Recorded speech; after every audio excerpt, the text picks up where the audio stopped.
বিসমিল্লাহির রহমানির রহিম। আন্তর্জাতিক গণতন্ত্র দিবস উপলক্ষে বিএনপি আয়োজিত আজকের এই সমাবেশের সংগ্রামী প্রধান অতিথি, বাংলাদেশের মানুষের গণতন্ত্রের যে আকুতি, গণতন্ত্রকে প্রতিষ্ঠা করবার জন্য যে আত্মত্যাগ, তাকে যিনি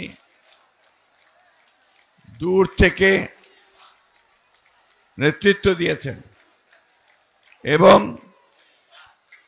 ফ্যাসিস্ট আওয়ামী লীগ সরকারের নির্যাতনে নির্বাসিত হয়ে বিদেশে অবস্থান করেছেন আমাদের সেই নেতা, গণতন্ত্রের প্রতীক, 18 কোটি মানুষের স্বপ্নের প্রতীক জনাব তারেক রহমান। মঞ্চে উপবিষ্ট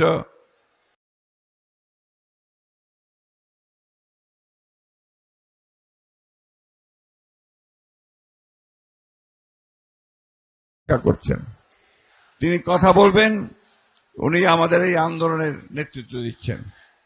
আমি শুধু একটি কথা বলতে চাই যে বাংলাদেশের মানুষ সব সময়ই গণতন্ত্রের জন্য সংগ্রাম করেছে, লড়াই করেছে। শুধু 1952 সাল 71 সাল নয়, সেই ব্রিটিশ আমল থেকেই বাংলাদেশের মানুষ তার গণতান্ত্রিক অধিকারের জন্য সংগ্রাম করেছে, লড়াই করেছে।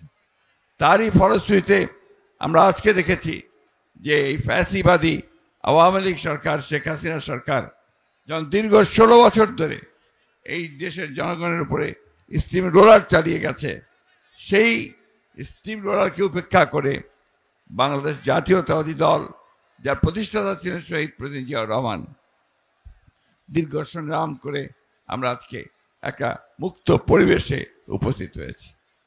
বন্ধুগণ, গণতন্ত্র আর বিএনপি এই দুটা সমার্থক। শহীদ প্রেসিডেন্ট জিয়াউর রহমান একদলীয় শাসন ব্যবস্থা থেকে বহুদলীয় শাসন ব্যবস্থা নিয়ে এসেছিলেন। বেগম খালেদা জিয়া রাষ্ট্রপতি শাসন থেকে প্রধানমন্ত্রী পার্লামেন্টারি শাসন নিয়ে এসেছিলেন। একটা সুষ্ঠু নির্বাচনের জন্য তিনি সেই কেয়ারটেকার গভর্নমেন্ট প্রথা চালু করেছিলেন।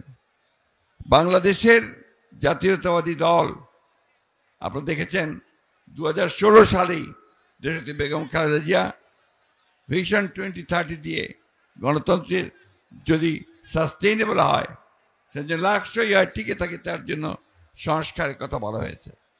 আমরা কিছুদিন আগে, বছর 2 আগে আমরা আবার সেই 31 দফা দিয়ে আমরা সংগ্রাম করেছি, লড়াই করেছি। এই 16 বছরে আপনারা সবাই শুনেছেন, আমি রিপিট করতে চাই না।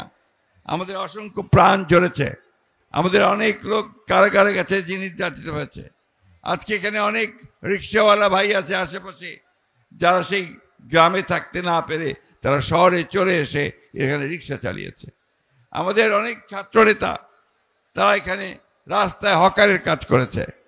গতকাল আমি পঙ্গু হাসপাতালে গিয়েছিলাম, সেখানে দেখলাম যে একটা 13 বছরের ছেলে গুলি লেগে তার একটা পা কেটে ফেলতে হয়েছে।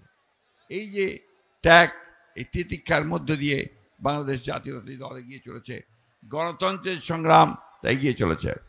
বন্ধুগণ, আজকে আমাদের সামনে একটা সুযোগ এসেছে।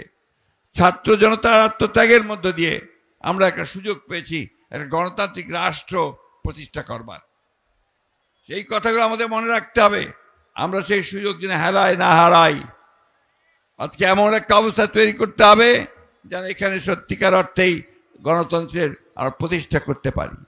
আরেকটা কথা আমি অনুরোধ করব সকলকে, যে আপনারাই হচ্ছেন সেই ভ্যানগার্ডস, আপনারা হচ্ছেন সেই পাহারাদার, গণতন্ত্রের পাহারাদার। আপনারা সেই গণতন্ত্রকে রক্ষা করবার জন্য অতীতে লড়াই করেছেন, আপনারাই সেই গণতন্ত্রকে রক্ষা করবেন।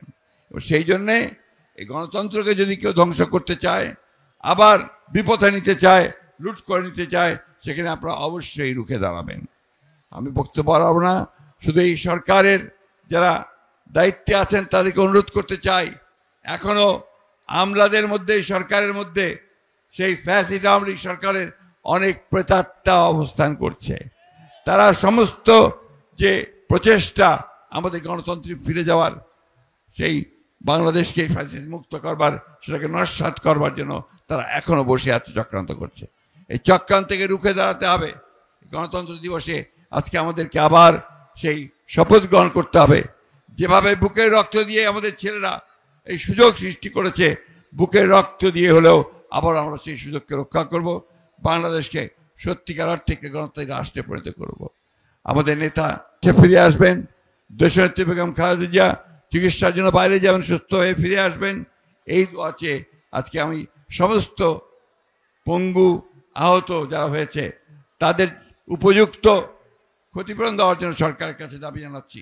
যারা নিহত হয়েছে তাদের ক্ষতিপূরণ দেওয়ার জন্য আমি সরকারের কাছে দাবি জানাচ্ছি। এটাই হোক আজকের দিনে আমাদের শপথ। আমরা সবাইকে ধন্যবাদ জানাচ্ছি। আসসালামু আলাইকুম, খোদা হাফেজ। বাংলাদেশ জিন্দাবাদ, বাংলাদেশ জাতীয়তাবাদী দল জিন্দাবাদ, শহীদ জামারক দেশনেত্রী জিন্দাবাদ, তারেক রহমান জিন্দাবাদ।